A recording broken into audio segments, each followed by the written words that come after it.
الشيطان الرجيم بسم الله الرحمن الرحيم يا أيها الذين آمنوا ادخلوا في السلم كافة ولا تتبعوا خطوات الشيطان إنه لكم عدو مبين سبحان ربك رب العزة عما يصفون وسلام على المرسلين والحمد لله رب العالمين اللهم صل على سيدنا محمد وعلى آل سيدنا محمد وبارك وسلم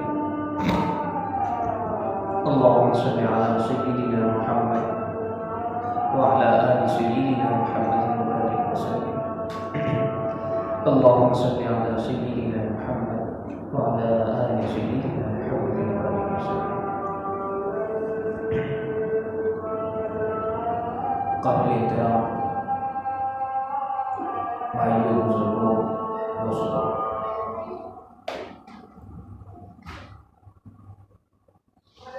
ہمارے اس ملک کی جو نمائندہ تنظیمیں ہیں اور انڈیا مسلم پسندہ کو اسی طریقے سے جمعیت علماء ہند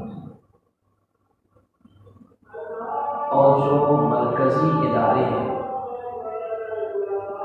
جیسے دارالعلوم دیوبند، مظاہر علوم سہارنپور، دارالعلوم ندوۃ العلماء، یہ تنظیمیں اور ادارے اصلاح معاشرہ کے تعلق سے بہت ہی فکر مند ہیں، بہت زیادہ۔ علماء ہند جو جس کی پورے ملکوں میں شاخیں پھیلی ہوئی ہیں،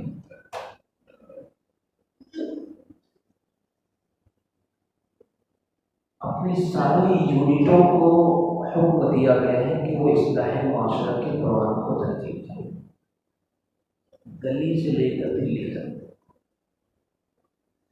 دارالعلوم دیوبند نے باقاعدہ ایک اصلاح معاشرہ کمیٹی بنائی اور اس کمیٹی کو بنا کر کے دیوبند کے اطراف میں گاؤں دیہاتوں میں وہاں کے مبلغین کو اور اساتذہ کرام کو روانہ کر کے اس سلسلے میں کام کاج انہوں نے شروع کر دیا۔ خود دارالعلوم دیوبند کے صدر المدرسین جمعیت علماء ہند کے صدر محترم حضرت مولانا سید ارشد مدنی دامت برکاتہ، انہوں نے بہت سارے کتابچے لکھے اس معاملے میں۔ اس تمہید کا مقصد یہ ہے کہ ہم لوگ اصلاح معاشرہ کی اہمیت کو سمجھیں کہ یہ صرف ہمارے اپنے شہر کا معاملہ نہیں ہے بلکہ پورے ملک کا یہ معاملہ ہے، اور جو حالات ہمارے ملک کے ہیں کہ ہر طرف سے گھیرا بندی کی جا رہی ہے مسلمانوں کے خلاف، قانونی لائن سے، سماجی لائن سے، معاشی لائن سے۔ دیکھیے آپ، ایسے قوانین بنائے جا رہے ہیں جس کی زد میں صرف اور صرف مسلمان ہی آ رہے ہیں۔ تفصیل میں نہیں جاؤں گا، اشارہ کروں گا آپ سمجھتے ہیں۔ معاشرتی لائن سے ایسا کہ ماحول ایسا بنایا جا رہا ہے کہ مسلمانوں سے لین دین نہ کیا جائے، ان سے میل جول نہ رکھا جائے، ان سے ربط اور تعلقات کو نہ بڑھایا جائے، مسلمانوں کو پورے ملک میں الگ تھلگ کر دیا جائے۔ معاشی لائن سے کیا چل رہا ہے کہ ایسی صنعتیں یا ایسا بزنس جو خالص مسلمانوں کا یا اس کے اوپر لیبل مسلمانوں کا لگ گیا یا اس صنعت سے کثیر تعداد میں وابستہ جو لوگ ہیں وہ مسلمان ہیں، تو اس کو ختم کرنے کے لیے ہر طریقے سے نتیجہ ہے۔ ہمارے شہر کے حالات کو لے لیجیے، صنعتی لائن سے ہمارے شہر کا جتنا بھی کاروبار ہے، جتنا بھی دھندا ویوہار ہے، وہ سب کے سب پاورلوم صنعت کے ارد گرد گھومتا ہے۔ لوگوں کا چکا چلے گا تو تمام کاروبار جو ہے وہ بھی چلے گا۔ مارواڑی پر ہماری مارفت امدادی دواخانہ چلتا ہے، تو جب یہ بندہ پڑتا ہے نا 3 دن اور 4 دن، تو ڈاکٹر لوگ تو بھی آرام سے بیٹھے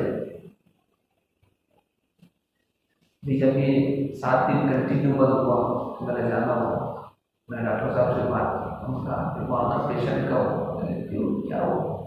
بولے مندہ ہے نا۔ جب تو وہ مندہ ہے تو بولے مندہ ہے نا، تو بولے سب نا اپنے آپ کو سمیٹ کر کے چلتے، 10 روپیہ دینے کے بجائے انٹو پر 1 روپیہ کی کھا کے اپنا کام چلا رہا۔ انجیکشن لینا ہے تو بولے کبھی گولی دے دو، اس پہ چلتا ہے۔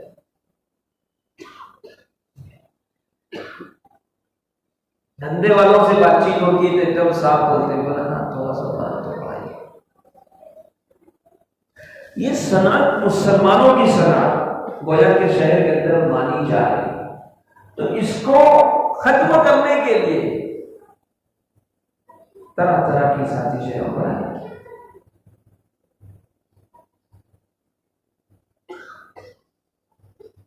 محنت ہم کرتے ہیں، ملائی وہ کھاتے ہیں،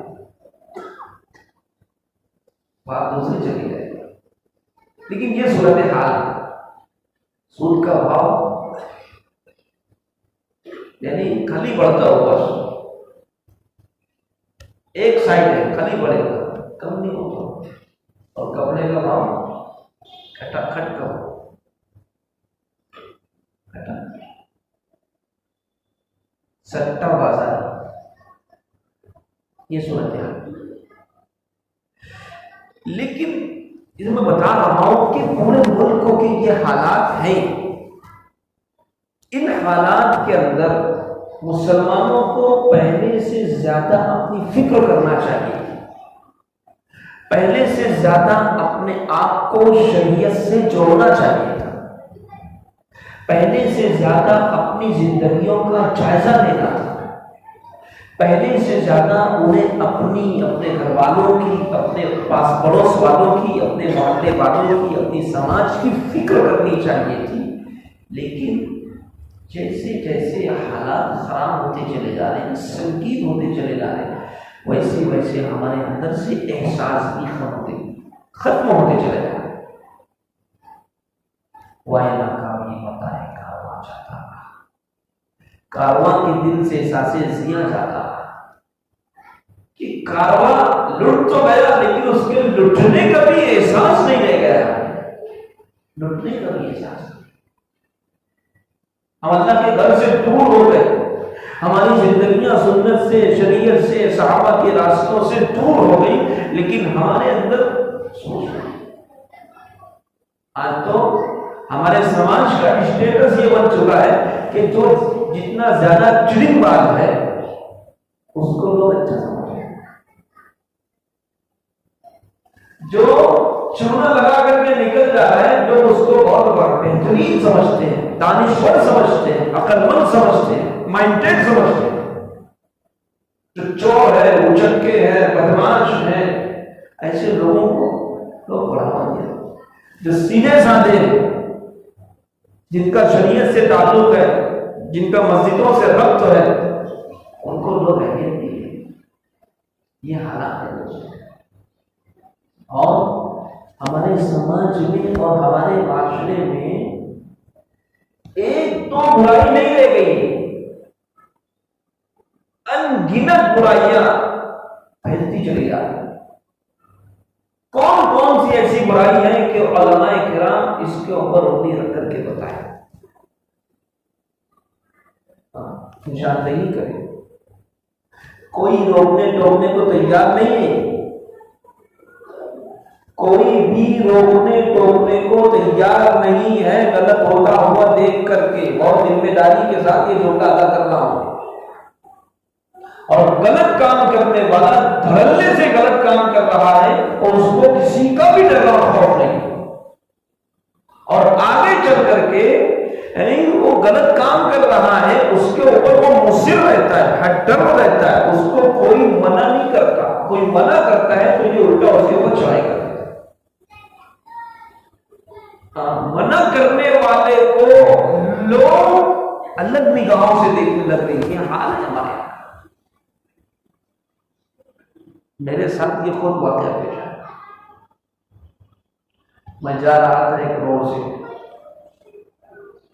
اس روڈ سے جاتے ہوئے میں نے دیکھا کہ بڑی روڈ بند ہے۔ شادی میں ہم سمجھتے ہیں سب اس دن مفتی صاحب تمہارے میں سوال داخل کرو اور پوچھو کہ شادی ہے تو منڈپ بنا کر کے راستہ بند کر دینا، شرع اس کی اجازت ہے کہ راستہ بند کر شادی۔ اب جہاں شادی ہے اس کے قریب میں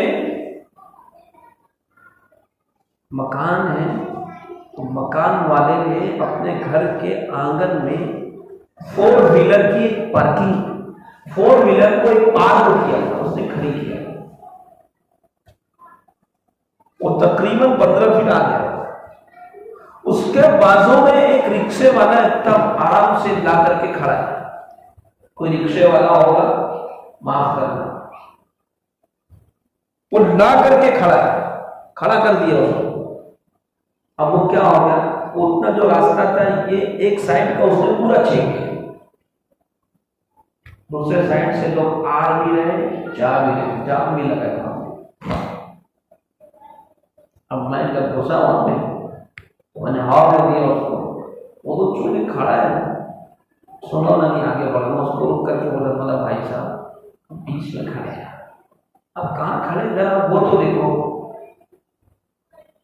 بولے میں صحیح کھڑا ہوں، صحیح کھڑا، یہ دیکھیے آپ یہ 15 فٹ کا وہ پارکنگ لگی ہوئی ہے، اس کے بازو میں آپ کھڑے۔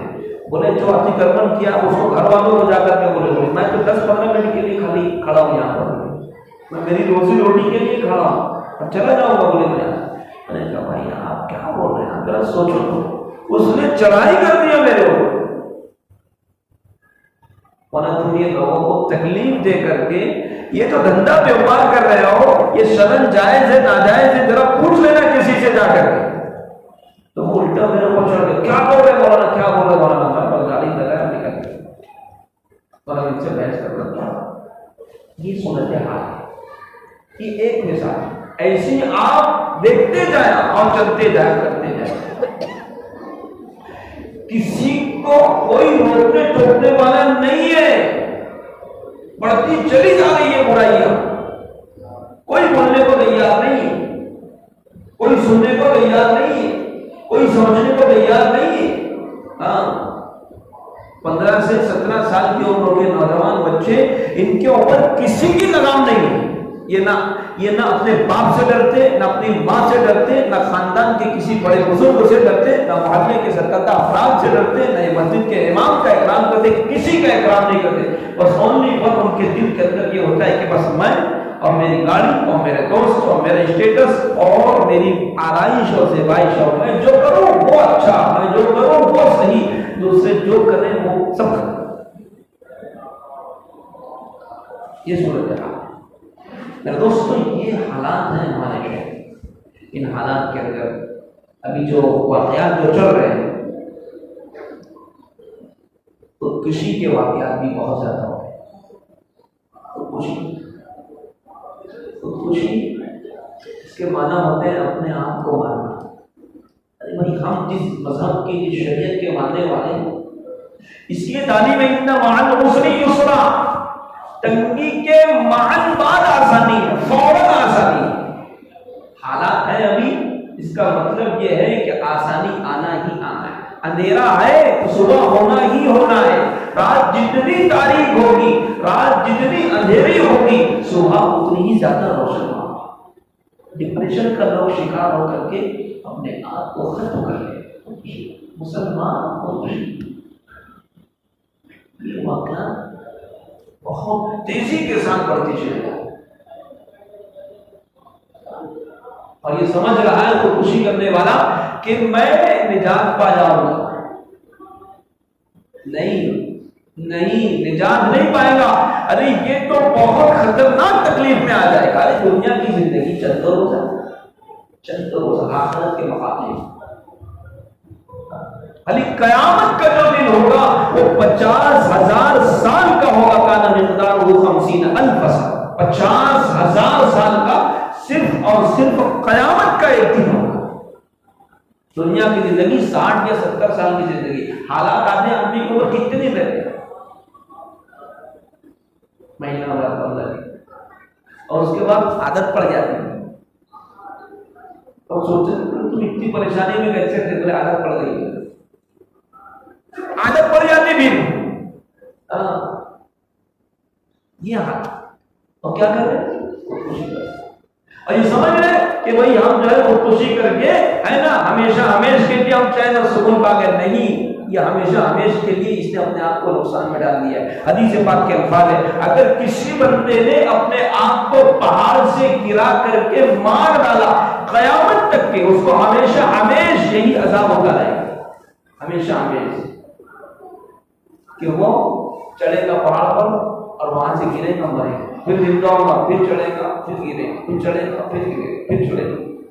کسی نے اپنے آپ کو پھانسی لگا کر کے مار ڈالا تو کیا ہوگا؟ پھانسی لگائے گا تڑپے گا تکلیف ہوگی مرے گا پھر زندہ ہوگا پھر ایسے.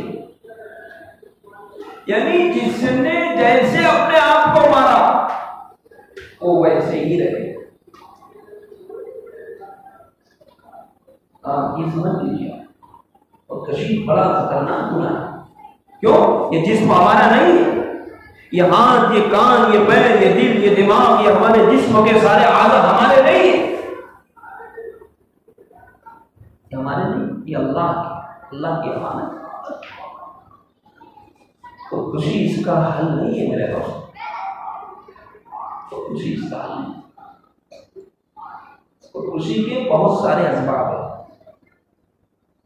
اسباب بہت سارے. ایک تو کیا ہوتا ہے اس میں سے ایک اہم بات یہ ہے کہ لڑکیاں جو خودکشی کر رہی تو عام طور سے جو شادی شدہ لڑکیاں جو خودکشی کر رہی جب بھاگ رہی ہیں غیروں کے ساتھ اس کا ڈائریکٹ یا انڈائریکٹ تعلق جہیز سے ہوتا ہے. کہیں نہ کہیں اس کا تار جو ہے نا اس کا کنیکشن جہیز سے جڑ جاتا ہے. ابھی میں آنے سے پہلے مولانا سجاد روحانی کا ان کی کلپ سنا. حضرت نے فرمایا اور ہم نے اپنے اساتذہ سے بھی سنا تھا کہ جہیز کا جو یہ لفظ ہے نا اس کا عربی میں خاص کوئی لفظ ہے ہی نہیں. عربوں کی ڈکشنری میں جہیز کا لفظ ہے ہی نہیں. سمجھے آپ؟ مطلب یہ ہے کہ ان کے یہاں جہیز کیا چیز ہے اس کا تصور بھی نہیں. بعض لوگ کہتے ہیں حضرت فاطمہ کا جہیز اتنا تھا یہ تھا وہ تھا لیکن یہ غلط ہے. حضرت فاطمہ کو جہیز دیا ہی نہیں گیا. وہ جو جہیز جو بولا جاتا ہے یہ دراصل حضرت علی رضی اللہ عنہ کی جو زیرہ تھی نا. حضرت علی جب حضور نبی کریم صلی اللہ علیہ وسلم کے پاس آئے پیغام لے کر کے حضرت فاطمہ کا اللہ کے نبی نے قبول کر لیا ٹھیک ہے اور کہا علی بھائی مہر دینے کے لیے کچھ ہے جو دینے کا رہتا ہے اس کے بارے میں تو 100 مرتبہ تیرے ہوتے لڑکے والے بولے لکھ لو ادھار لکھ لو ایسے ہو کیا بولتے ادھار رہے گا کیا ادھار رہے گا. جہاں مردانگی بتانے کا معاف کرنا جملہ میرا تھوڑا سا سخت ہے لیکن یہ کہوں گا میں جہاں مردانگی بتانے کا جہاں اپنے آپ کو سیٹ بتانے کا موقع ملتا ہے تو یہ اپنے آپ کو چھڑا لے لکھ لو ادھار رہے گا. مہر معجل اور معجل رہتا ہے. دوسرے قاضی لوگ بولتے ہو کہ مہر معجل، میں مہر معجل نہیں بولتا. جب ادھار رہتا ہے نا، پیسہ نہیں دیتے تو میں ایک دم صاف بولتا ہوں نکاح کے قبول کرنے کے ٹائم کہ انہوں نے 5,551 روپیہ مہر معجل ادھار کے عوض اپنے آپ کو آپ کے نکاح میں دیا کہ آپ نے رو دیا. ادھار کا لفظ اس کو گڑا کر کے بولتا ہوں تاکہ ان کے کانوں سے یہ بات ٹکرائے کہ ادھار ہے یہ، اور یہ اتنا پھکٹا ہے، 2,000 کا 3,000 کا صحرا پہن کر کے آیا ہے، جوتا چورائی ابھی 1,000 رہے گا، یہ دودھ کی پلائی دے کر کے آیا ہوگا، ہے نا. اور آگے چل کر کے زیادہ خرافاتی اگر ہوگا تو ڈھول ٹانچے والے کو لے کر کے آیا ہوگا، اور خرافاتی ہوگا رات میں مشاہدہ کیا ہوگا وہاں لے کر کے آیا ہوگا، اور خرافاتی ہوگا تو دوستوں میں ہزاروں کی پارٹیاں کر کے آیا ہوگا، اور خرافاتی ہوگا گٹکے کا دور چلا کر کے آیا ہوگا، اور خرافاتی ہوگا تو گٹکے کے جو ہے نا پاکٹ لا کر کے اور سگریٹ کے ہے نا پاکٹ لا کر کے یہ سب استعمال کر کے آیا ہوگا. اور یہاں اللہ کے گھر میں آیا ہے وہ بیوی جو اس کو اپنے آپ کے حوالے کرنے والی ہے، تابع کرنے والی ہے، اس کو دینے کے لیے یہ فقیر بنا ہے، اس کے پاس پیسے نہیں ہیں. ادھار کا مطلب میں یہ دے کر کے کہتا ہوں صاحب بولتے تو پہلے دیکھ بھیا دے دینا جلدی سے، کمائی کو بولتا کب دیں گے، کب دے گا تو باپ کی طرف دیکھتا، باپ کی دینا تیرے کو ہے. اور یہ سمجھ لو شریعت یہ کہتی ہے کہ جس نے نکاح کے وقت اگر یہ نیت کی کہ ادھار کر لو، بعد میں کون دیتا ہے، بعد میں کون دیتا ہے اگر اس کی یہ نیت ہے. علماء نے لکھا ہے کہ یہ میاں بیوی کے تعلقات جو ہوں گے اس کا زنا کے اندر شمار ہوگا، حرام کاری کے اندر شمار ہوگا. یہ بات اچھی طریقے سے آپ ادھار کر. میں یہ عرض کر رہا تھا کہ جہیز اس کا ڈائریکٹ یا انڈائریکٹ تعلق ایک خودکشی سے مل جا رہا ہے، اور عربوں کے اندر یہ جہیز کا لفظ ہے ہی نہیں. حضرت علی رضی اللہ عنہ سے متعلق بات جو رہی کہ حضرت علی سے سرکار نے پوچھا کہ ٹھیک ہے علی، ہم نے تمہارا رشتہ منظور کر لیا، اب تمہارے پاس مہر دینے کو کچھ ہے؟ حضرت علی نے کہا اللہ کے نبی کچھ نہیں ہے سوائے میری اس ڈھال کے. سرکار نے فرمایا، سرکار چاہتے بولتے جانتے علی مہر اور مت دے نکاح کر، لیکن نہیں، فرمایا نہیں یہ ڈھال ہے تمہاری یہاں ٹھیک ہے. اب کہا حضور نے بھئی یہ ڈھال ہے میں اس کو نیلام کرتا ہوں، کون لے گا؟ بولی لگی مسجد نبوی کے اندر. حضرت عثمان غنی رضی اللہ عنہ نے بڑھ کر کے اس کے اندر حصہ لیا کہ میرے بھائی کا نفع ہو جائے، اور پھر اس سے جو رقم حاصل ہوئی ہے مہر بھی ادا کی گئی، اور اسی طریقے سے گھر کے جو ضروری ساز و سامان تھے وہ بھی دیے گئے. یہ فاطمہ کا جہیز نہیں تھا، حضرت علی کی مردانگی تھی، حضرت علی کی تیاری تھی، انہوں نے زیرہ کو بیچ کر کے کیا تھا. اس طریقے کی جہیز ہمارے اپنے شہر کے اندر یہ ہمارے بزرگوں کی محنت کا قربان ہے. ہم نے تو کچھ نہیں کیا، میں نے تو کچھ نہیں کیا، یہ ہمارے بزرگوں کی قربانیاں ہیں، ہمارے علماء کی قربانیاں ہیں جنہوں نے یہ ایسے ایسے رسوم رواج کو ختم کیا ہے. میرے دوستوں کہ اب ہم سنتے ہیں تو ہماری آنکھوں کے اندر آنسو آ جاتا ہے کہ ہمارے بزرگوں نے ہمارے علماء نے کیا قربانیاں دی. ہم تو کیا آگے کچھ نہیں، کیا کیا ہوتا تھا ہمارے شہر کے اندر، جو خرافات جو بدعات دوسرے شہروں کے اندر ہے پہلے وہ ہمارے شہر کے اندر بھی ہمارے بزرگوں نے دھیرے دھیرے سے اس کو ختم کیا. لیکن آج دیکھ لیجیے یہ چیز پھر نئے انداز سے نئے طریقے سے بڑھتی چلی جا رہی ہے. ہر برادری اس سے، کوئی برادری والے یہ نہ بولے کہ ہم اس سے خالی ہیں، ایک دم صاف کہتا ہوں کوئی برادری والے نہ بولے کہ ہم اس سے خالی ہیں. کچھ لوگ مانگتے ہیں کچھ نہیں مانگتے، کچھ بولتے ہیں کچھ نہیں بولتے، کچھ کھلا بولتے ہیں کچھ اشاروں میں مانگتے ہیں، اور نہیں ملتا تو پریشان. یہ ہو رہا ہے. پچھلے دنوں تک تو میرا اپنا یہ موقف تھا، کیا کچھ لوگ ہمارے شہر کے اندر کچھ علماء کرام ہیں، ان کی تحریک چل رہی ہے کہ نکاح بغیر جہیز کے ہو. تو میری ان سے جب ملاقات ہوتی تھی میں ان سے کہتا تھا کہ بھائی مولانا آپ جو ہے نا تھوڑا شدت کر رہے ہیں، یہ کیا بغیر جہیز کے آپ بول رہے ہیں؟ جائز نہیں. جو خوشی دے دے باپ اپنی بیٹی کو تو اسے قبول کر لینا چاہیے، مانگنا نہیں چاہیے.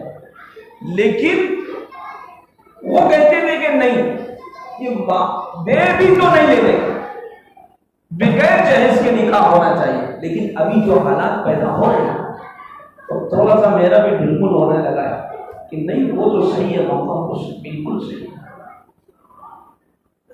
جو اصل دینا چاہیے ہم وہ نہیں دیتے. وراثت کے اندر حصہ،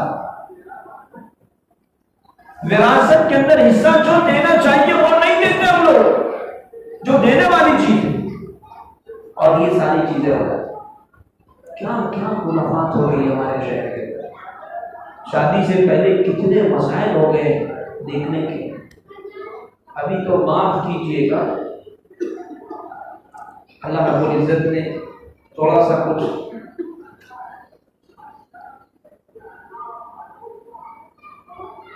ایک تابعی کا مقولہ ہے کہ کبیرونی موت الکبر، کہ بڑوں کی موت نے مجھے بڑا بنا دیا.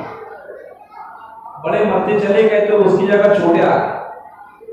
تو حالات ایسے ہو گئے کہ شادی بیاہ میں، سماج اور معاشرے میں، اور اسی طریقے سے پکی بات وغیرہ میں جانا آنا ہو رہا ہے. تو اس کے ذریعے سے بات یہ سمجھ میں آ رہی ہے لوگ اپنے لڑکے اور لڑکیوں کے رشتے کے تعلق سے بہت پریشان ہیں. آج اخلاق نہیں دیکھا جا رہا، رہن سہن نہیں دیکھا جا رہا ہے، پردہ نہیں دیکھا جا رہا ہے، خاندان نہیں دیکھا جا رہا ہے، صرف اور صرف کلر دیکھا جا رہا ہے. ابو لوگ علماء اکرام پریشان. کلر آج ہے کل نہیں، ختم ہو جائے. لیکن سیرت یہ ہمیشہ باقی رہنے والی چیز نہیں دیکھا جاتا یہ حالات. اور پھر اسی میں جو ہے جہیز وغیرہ کے مطالبے شروع ہوتے ہیں، اور پھر دے دیا جاتا ہے کہیں نہ کہیں کر کے باپ جب دے دیتا ہے، اور اس کے بعد جب یہ بچی جاتی ہے پھر اس کو لان تان شروع ہوتا ہے. اور پھر گھر والوں سے تو ساری چیز لے کر کے آئی ہے، وہ باپ بیمار ہے بیچارہ، باپ نے قرض پہ لے لیا ہے نا، باپ کو ابھی سال بھر اور 2 سال تک کے وہ قرض پھیرنا ہے. ایسے حالات ہوتے ہیں تو لڑکی پھر کیا کرتی ہے، وہ خودکشی کیا کرتی ہے. دوستوں یہ حالات ہے، ان حالات کے اندر ہم سب کی یہ ذمہ داری ہے. اور آخری بات نہ کر کے بات ختم کرتا ہوں. ان حالات کے اندر ہم سب کی یہ ذمہ داری ہے کہ ہم لوگ اس تعلق سے فکر، جو خودکشی کر رہے ہیں، کرنا چاہتے ہیں، اور نوبت ہوتی ہے اگر وہاں تک پہنچ جائے، ان کو علماء کرام سے لے کر کے ان سے ملاقات، اور اپنے گھر کے اندر ایسا ماحول بنائے کہ کوئی بندہ اتنا بھی زیادہ مجبور نہ ہو جائے کہ وہ خودکشی کرنے کا. ہمارا جہیز کے یہ جو معاملات ہیں یہ ہمارے اندر جو آیا ہے نا، ہمارے برادران وطن سے آئے. مولانا سجاد نعمانی صاحب نے جو بات کہی تھی وہ بات سنا کر بات ختم کرتا ہوں. مولانا سجاد نعمانی صاحب نے اس کلپ کے اندر یہ بات کہی ہے کہ ہم کو اپنے برادران وطن سے یعنی ہندوؤں سے، ان ہندوؤں کو کچھ اچھائیاں دینا تھی ہم کو، تو ہم نے اچھائیاں دینے کے بجائے ہم نے ان سے برائیاں لی، اور ان کے یہاں یہی جہیز کی وسعت. مولانا سجاد نعمانی صاحب نے انہوں نے بتایا کہ ایک واقعہ کہ لکھنؤ شہر کے اندر ایک واقعہ ہوا. ایک شادی ایسی ہوئی کہ ایک پوری سوسائٹی تھی غیر مسلموں سے پوری 100% اس کے اندر غیر مسلم، اور سب پڑھے لکھے پورے اعلیٰ تعلیم میں. اس کے اندر ہی ایک مسلمان کا گھر تھا. نکاح کے لیے وقت متعین ہوا، لڑکے والے آئے 2 گاڑی میں، اور آئے اور نکاح. اور نکاح کے موقع پر اس مسلمان نے اپنے 5 پڑوس کے جتنے غیر مسلم تھے سبوں کو بلایا تھا، عورتیں بھی آئی.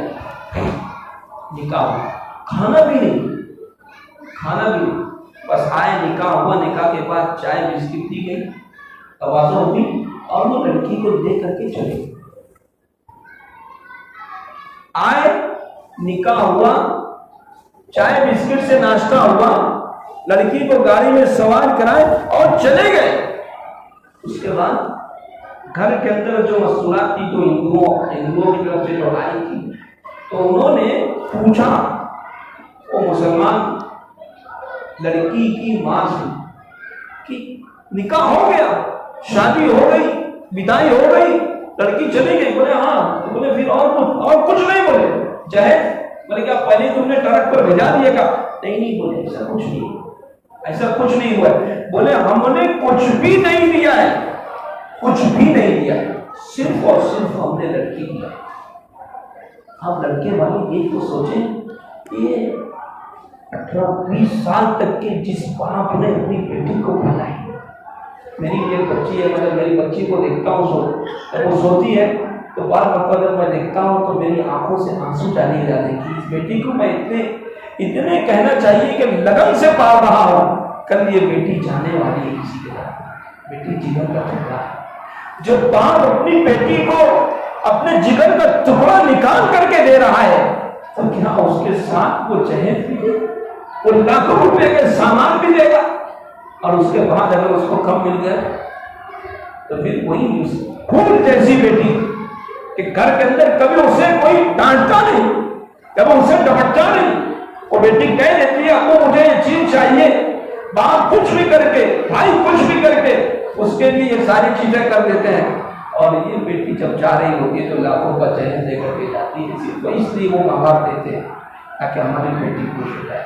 اور یہ کہتا ہے نا مجھے کم ملا، میری عزت نہیں کی کہ میرے ماں باپ کی عزت نہیں کی۔ میرے بھائی ادھر سوچ ہمارا سماج، ہمارا معاشرہ کہاں جا رہا ہے ہمارا سماج، ہمارا معاشرہ۔